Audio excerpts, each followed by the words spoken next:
everyone, today I want to talk about artificial intelligence or AI. AI is a smart computer that can learn and help us. First, AI can help us with our homework. There are apps that can explain math and science. This helps us learn better. Second, AI can make our life easier.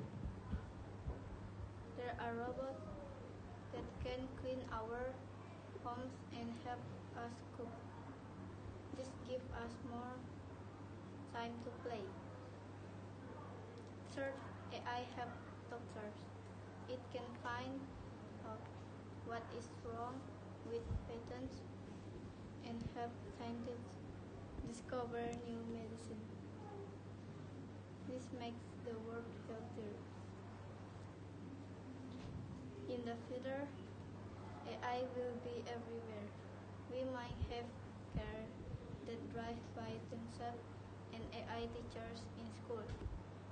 But we must ask AI carefully and kindly.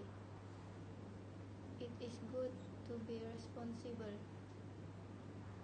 In conclusion, AI is great. It can help us learn and make our life better. Let's be ready for this future. Thank you.